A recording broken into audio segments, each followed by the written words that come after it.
really nervous, and Verity and I were talking before I got up here, and I was saying I've been advised that when you're public speaking and you're really nervous, you can just imagine your whole audience naked. Except that's the day job, so it's not working.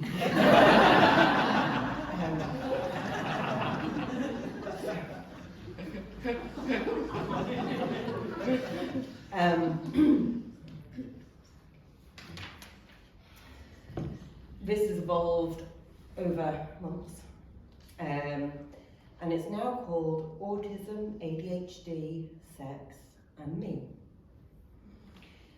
I will share 4 ways that can support physical intimacy, especially if you're neurodivergent or in a relationship to someone who is. I will refer to both being autistic and having autism. Please make your own adjustments so what I say lands okay for you. What is autism? What is ADHD? What's the cause? What's the effect? Why are they becoming so darn popular with us humans, being at this time? Over recent years, I've become really interested in these questions. When my daughter, Amy, started school age 5, from that point on, I witnessed her change. Meltdowns became extreme, intense stimming, and worst of all, she became silent and withdrawn. This is where my questions began, and after a few years, I'm so nervous. You got this.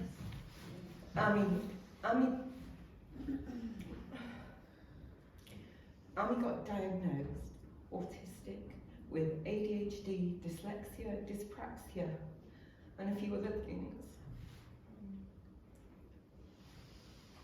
But this enabled us to get her out of mainstream education and into a special school. And she began to recover and learn. And last year we moved to Portugal. And she guided our way. And now she's shining brighter than ever. As she enters puberty, it's really important to me to be able to guide her well. And in parallel with all of this, I began to recognize autistic and ADHD traits in myself. Wow. My life, past and present, began to make sense in different ways. Sometimes shocking, often reassuring, and enlightening. I began to notice traits in some of my clients. My questions continue. So here I am to offer 4 things I've learned along the way about ASD, ADHD, sex, and me, that I will also use to help clients and their intimate partners. I'm also here to tell you, I'm here to listen. So if this sparks anything you'd like to share, I'm eager to listen. For the first point, I'm going to talk about a core trait of autism named kaitexia, a Latin word meaning context blindness. I'll outline the importance of learning protocols in order to support us to create conditions for psychologically safe intimacy. My second point is about sensory processing and the necessity to slow down, both in the moment and long term, in order to create relationships that are safe enough, because they are built through experience, not assumptions. Thirdly, morning sex.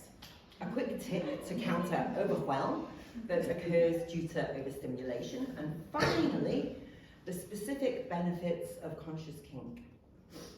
Number 1, kaitexia.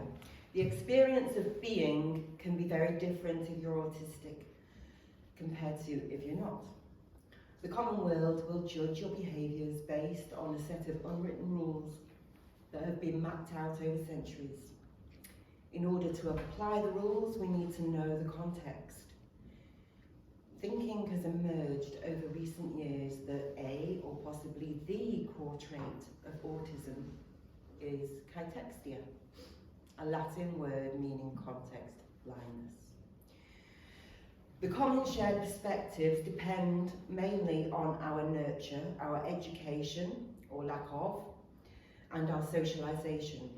People group into like minds, whilst nature may well be trying to tell us something else.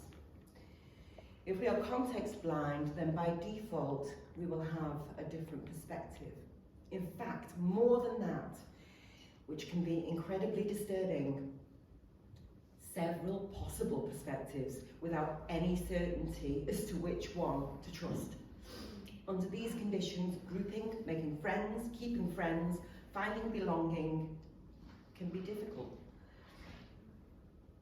Learning structures to create protocol for particular situations can really help support everyday relations and make intimacy psychologically safe enough.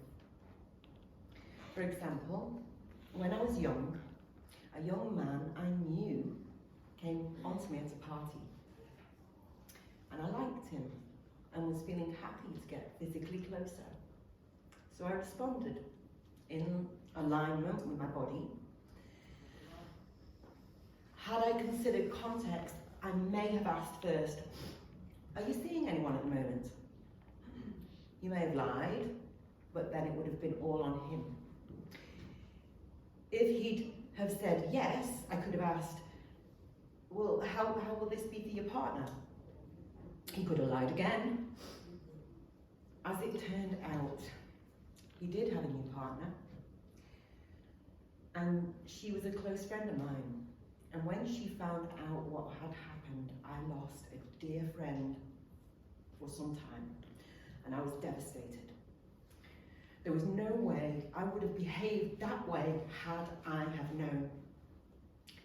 And to make it worse, everyone found out, and I was sent to Coventry. Shame on me. It was a painful, powerful experience, and I'm happy to say since then I have acquired greater self-understanding, forgiveness, and protocol. Having said this, shit still happens. But at least I have more chance of knowing what's mine and what's not. Physical intimacy with love can be so healing, reassuring, self-affirming, life-affirming for anyone. In my work, I have found that some of the most powerful, profound effects have been with clients on the spectrum. Learning about loving touch, especially when there has been an absence of, can open doors to new ways of relating and a whole new sense of self. And this, of course, can be true for anyone, but the difference it can make if you're autistic can be revolutionary. It was for me. Number 2, slow down. To allow time for sensory processing, slowing down is a great practice for anyone. Also, being autistic may mean that you are dyspraxic, which means you have trouble knowing where your physical edges are, and this can lead to clumsiness. So by slowing down movements, there's more space for grace. And learning about your energetic body, the stuff of you that goes beyond the physical, learning exercises to build this awareness and practicing them.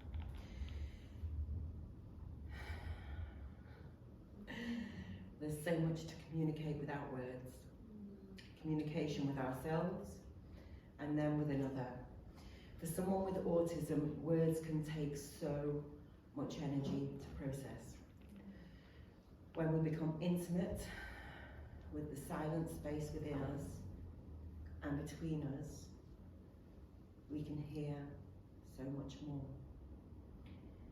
We can maximize the wisdom of our bodies. Number 3, morning sex. Physical intimacy that takes place before noon, planned or unplanned. Is that funny? I just don't know where it's going to land. It's handy to be aware that autistic people may have a higher need to settle and reset before they can relax and drop into fully sensing the body. And this is why I highly recommend morning sex. An uncluttered, not overstimulated state is usually far more accessible before a full day of living in a neurotypical world. Quality physical connection depends on presence. Presence depends on being in the moment. And if one's preoccupied with processing events that occur throughout the day, one can't be fully present. Morning sex can feel luxurious, and then soon enough, this kind of luxury becomes a natural necessity. Number 4, conscious kink. Counters the challenges neurodivergent people can have as a result of executive dysfunctioning, and it can provide a wide range of sensations to suit many sensory processing dispositions. Executive functioning is the ability to organise thoughts, emotions and actions. Because this is often easily disrupted in neurodivergent people, external structures can make all the difference in creating an environment which feels safe enough in which to relax, play and learn. Uncertainty is one of the trickiest things for people with autism.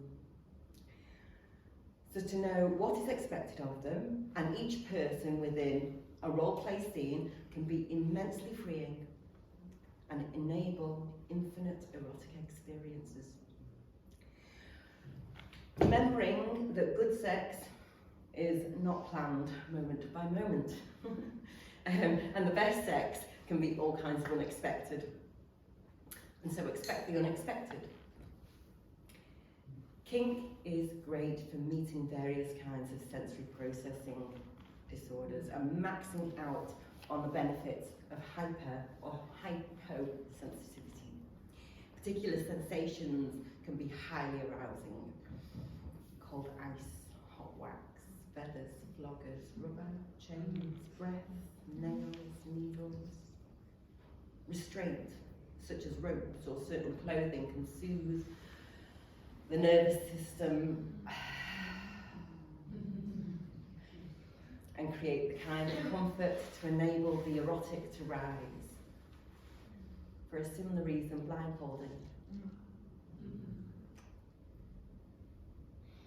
The experience of powerful changes in body chemistry in response to pain can be sublime. To make all this play safe enough, utilising a very simple feedback system or systems are important between partners. Yes, wait, no, or green, orange, red. Setting up a physical sign to create a pause in proceedings so you don't even have to rely on the voice can also create safe enough. Knowing that pause or stop is in no way failure. Actually, often it signifies great learning and empowerment. So to end, the space of no words, entering the wordless space, the space of conception and birth and ecstasy.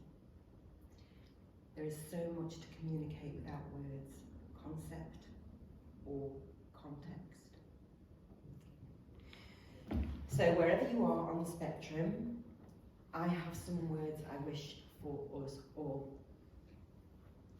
I invite you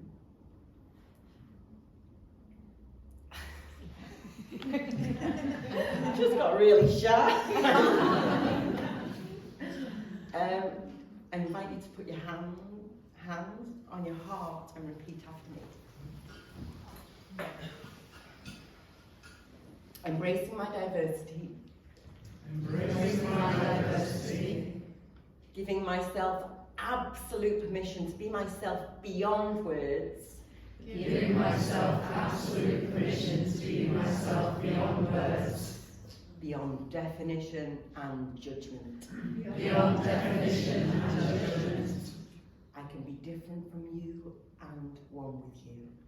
I can be different from you and born with you. Here I am. Here I am. No.